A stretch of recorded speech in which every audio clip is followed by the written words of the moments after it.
자, 여당은 어제 이 연례 행사인 연찬회를 열었다면 야당도 어제 중요한 행사가 있었습니다. 민주당은 22대 정기국회를 앞두고 어제부터 1박 2일 워크숍 진행을 했습니다. 대통령 어서 오세요. 아이고, 여기 어디래요? 괜찮습니까? 하우도가입니다. 어도 잡아주시오. 안 줄 거 살았어요. 근데 요새는 응급체계가 위기라 조심해야 돼. 나도 갔더니 약과 이런 거.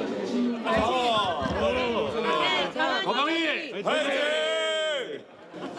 잘하고 계세요? 네, 저희는 보이기만으로 의견. 요새 가방이랑 아주 상한 카드인데. 네, 반갑습니다. 요새 법상이가 너무 상한 카드인데. 법상이 화이팅! 이재명 화이팅! 민주당 화이팅! 22대 정기국회를 앞두고 있고 또 두 번째 이재명 체제가 출범한 이후에 처음으로 열린 워크숍입니다. 보신 것처럼 화기애애한 분위기 속에서 의원들과 이재명 대표가 대화를 하고 악수를 나누는 모습 볼 수 있었는데, 자, 의원들에게 거대 야당으로서 민주당의 역할을 강조하는 자리였습니다. 정부 여당이 제대로 역할을 하지 못하고 있기 때문에 국정의 방향타 그리고 선도자 역할을 더불어민주당이 해 나가야 될 것 같습니다. 국회에 주어진 모든 권한을 적극적으로 활용해야 되겠습니다.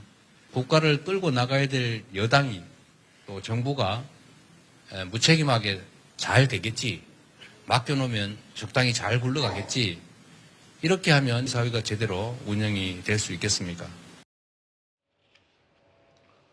국정 운영을 여당이 잘 못하고 있으니 야당이 방향타를 쥐고 가겠다. 여당 입장에서 보면 선전포고처럼 들립니다. 지금 그럴 수밖에 없는 상황입니다. 사실 지금 임기 내내 민주당을 제1야당을 국정 파트너로 인정해주지 않고 있는 상황이고, 네. 이번 의정 갈등 상황에서 봤을 때는 이제 여당 대표마저 패싱하는, 여당 대표마저 대화의 상대로 인정하지 않는, 그냥 원오브댐, 여러 경로 중 소통, 국민 민심을 듣는 여러 소통 중 하나일 뿐이다라고 치부해버리는 상황에서 국정 운영의 방향이 잘못됐을 때 야당이 갖고 있는 권한을 최대한 활용해서 이것을 지적하고 문제점을 바꿔나가기 위한 노력을 할 수밖에 없는 것이죠. 그리고 네. 국정감사는 1년에 한 번 실시되는 국정 운영 방향에 대해서 상임위별로 세세하게 지적할 수 있는 기회이기 때문에 더더욱이 이번 그 국정감사를 통해서 윤석열 대통령이 잘못되고 있는 부분에 대해서 지적을 해야 된다. 네. 왜냐하면 어제 그 기자회견을 국정브리핑을 봤을 때 윤석열 대통령은 한결같습니다. 우리는 잘하고 있는데 반국가 세력들이 뭔가 이거를 회방을 놓고 있고 나쁜 언론들이 이걸 제대로 보도하고 있지 않기 때문에 국민들이 모르는 것이지, 우리는 그냥 그저 잘하고 있다라는 인식을 갖고 계시기 때문에 야당은 갖고 있는 권한을 최대한 활용해서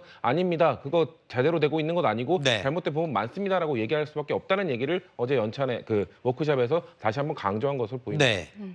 이재명 대표가 국회의 모든 권한을 적극적으로 활용하겠다라고 이야기를 했는데요. 네. 국회의 권한만 활용을 하면 됩니다. 지금 국민들께서 걱정하시는 것은 민주당이 180석을 가지고서는 국회의 권한을 넘어서 대한민국 헌법의 상권 분립 정신을 지금 훼손하고 있거든요. 네. 25만 원 지원법 같은 경우에도 결국 헌법상 예산 편성권은 정부에 있는데 지금 국민의힘에서 반대를 하고 있음에도 불구하고 위헌적이라는 지적에도 불구하고 행정부의 권한을 민주당이 단독으로 사용을 하겠다는 거 아니겠습니까? 특검에 대해서도 계속 법안을 발의하는 것도 마찬가지입니다. 국회의 권한을 사용하는 것으로 보이지만 실상은 어떠한 수사기관에 대해서 믿을 수 없다는 이유로 민주당이 그동안에 공수처라는 기관을 또 만들었었잖아요. 네네. 본인들이 만들었던 공수처를 또 믿지 못하기 때문에 특검이라는 법안을 통해서 또다시 문제 제기를 하겠다는 것인데, 이러한 상권 분립을 인정하지 않는 모습, 특히 사법부의 결정에 대해서 존중하지 않는 모습에 대해서 우리 국민들께서 지켜보고 계시고 민주당이 수권 정당으로서 나아가겠다고 생각을 하고 있다면 그 부분에서부터 정리가 되어야 될 것으로 생각합니다. 알겠습니다. 사법부에 대한 권한을 인정하지 않는 부분, 그 언급을 한 내용을 지금 한번 이어서 짚어보겠습니다. 자, 민주당 등 야당 주도로 추진된 이정섭 검사, 이른바 이재명 수사 검사라고도 불리는 이정섭 검사에 대한 탄핵 소추가 헌법재판소에서 재판관 전원 일치 의견으로 기각이 됐습니다. 이분은 수사를 할 사람이 아니라 수사를 받아야 될 분 같습니다. 국내 굴지의 재벌의 부회장이십니다. 저렇게 대접을 받는 게 이게 적절한 관계인가? 우선 이정수 차장 업무 배제 안 하십니까? 이재명 대표에 대한 수사를 했던 사람들을 보복하거나 아니면 정상적인 재판을 방해하기 위한 목적이 분명히 배후에 있었다라고들 생각하시죠. 저도 그렇게 생각합니다. 곧 이제 임박한 이재명 대표의 재판을 앞두고 빌드업을 하고 있는 것 같아요.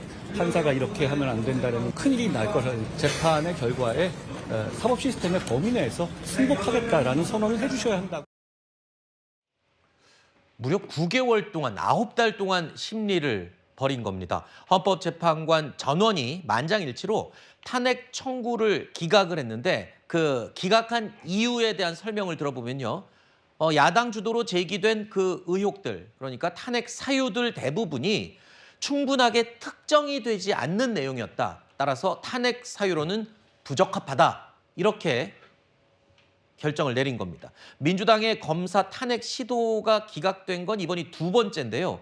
이렇게 되면 민주당의 책임론, 너무 무차별적으로 탄핵을 남발하는 게 아니냐는 지적에 조금 힘이 실릴 수도 있을 것 같아요. 어떻습니까? 맞습니다. 민주당이 탄핵소추안을 발의해서 헌법재판소에서 9대0으로 기각된 게 벌써 2번째죠. 그러면은 과거 히딩크 감독의 별명은 5대0이었는데 민주당 탄핵소추는 이제 별명을 9대0으로 불러도 좋을 것 같습니다. 근데 저는 이렇게 될 줄 알았던 게요. 제가 작년 12월 21일에 한 일간지에 칼럼을 기고한 게 있습니다. 저 이정섭 검사 탄핵소추안은요. 민주당이 한 번 철회했다가 다시 발의를 했는데 처음 발의했을 때 그 탄핵소추안에 붙인 증거 9개가 다 언론 보도 기사만 있었고요. 다시 발의했을 때도 12개의 증거가 전부 다 언론 보도 기사만 있었습니다. 그러니까 저렇게 사실관계 불특정이라고 하는 아주 그 탄핵소추안으로서는 망신스러운 결과가 나오는 것이죠. 자, 이쯤 되면은 민주당이 탄핵소추 남발에 대해서 먼저 반성을 하고 국민께 사과를 하고 그다음에 지금 검사들 탄핵소추안 4명에 대해서 제출해 놓은 것들 모두 다 철회를 하고 이렇게 이재명 대표나 민주당에 대한 수사와 관련이 있는 검사들에 대한 탄핵소추권 남용은 이제 더 이상 안 하겠다. 국민 앞에 선언을 하는 게 맞습니다. 그런데 어제도 민주당에서는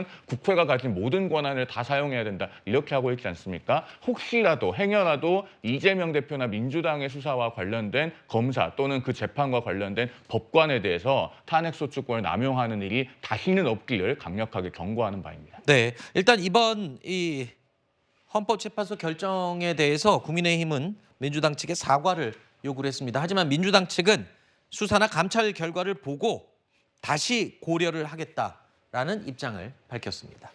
자, 계속해서 이야기 이어가 보겠습니다. 10년 동안 서울시의 교육수장의 자리에 있었던 조희연 서울시 교육감. 어제 교육감직을 상실했습니다. 해직교사 5명을 부당 채용한 혐의로 대법원에서 징역형 집행유예를 선고받았기 때문입니다. 어제 모습 먼저 보시죠.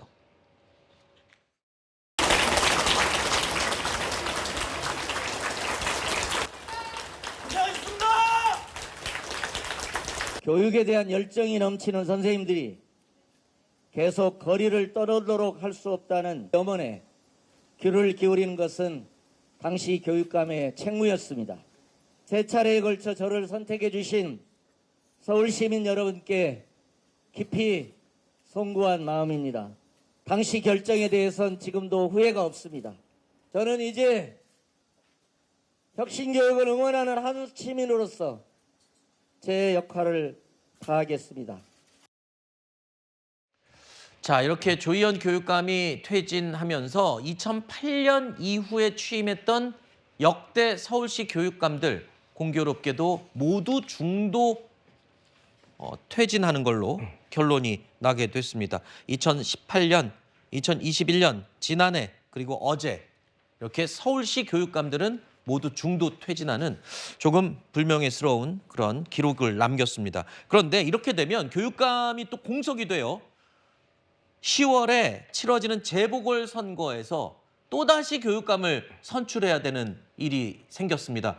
언론에 보니까 100억 원이 소요되는 일을 또 하게 된 거다. 이렇게 얘기를 하던데요. 네, 재보궐선거에서 지방자치단체장들에 대해서 보궐선거 몇 군데 지역이 예정이 돼 있고 여기에 더해서 서울시장 선거에 필적하는 서울시 교육감 선거가 10월 선거로 예정이 돼 있습니다. 이 재보궐을 치러야 되는데 일각에서는 재보궐선거 비용이 너무 크지 않느냐 이런 얘기도 있고 또 오늘은 오세훈 서울시장이 교육감 러닝메이트 제도를 도입해야 된다 이런 얘기들을 하시는데 분명한 거는 재보궐선거는 필요해서 하는 것이고 민주주의에서 들어가는 필수 비용이다라는 점 먼저 말씀을 드리고요. 그리고 이걸 러닝메이트 제도로 하게 되면 어떻게 되느냐. 현재 뭐 진보 대 보수의 구도가 교육계에 펼쳐져 있는데 러닝메이트 제도로 하게 되면 진보는 민주당에 줄 서야 되고 보수는 국민의힘에 줄 서야 됩니다. 줄 서기만 그냥 강화될 뿐이고 오히려 현재 한국 정치의 후진적 구도가 교육계로 그대로 옮겨붙게 될 것이다. 네. 만약에 진짜 재보궐선거 비용이 아까우면 저는 예전에 있었던 교육의원 제도를 부활시키고 네. 교육의원들 사이에서 교육감을 선출하게 하는 이런 제도도 충분히 대안이 될 수 있겠고요. 그리고 교육감 선거에 대해서 유독 그렇게 재보궐선거 비용이 아깝다 이렇게 얘기하는 분들은 과연 단체장 선거에 대해서도 재보선에 같은 잣대를 들이댔는지 그리고 오세훈 시장은 본인이 예전에 주민투표 소극을 벌이다 결국 사퇴를 해가지고 재보궐선거 비용을 발생시킨 장본인이었는데 네. 이런 얘기를 또 뭐 금세 할 수 있는 것인지 이런 것들은 좀 의문입니다. 서울시 교육감이라는 자리가요. 무려 10조 원 이상의 예산을 편성할 수 있고 집행할 수가 있고 또 이 교육 정책과 흐름을 주도할 수 있는 그런 자리이기 때문에 굉장히 의미 있고 상징적인 그런 자리입니다. 또다시 재보궐선거로 서울시 교육감을 선출하게 된 상황. 여기까지 이야기를 나눠봤고요.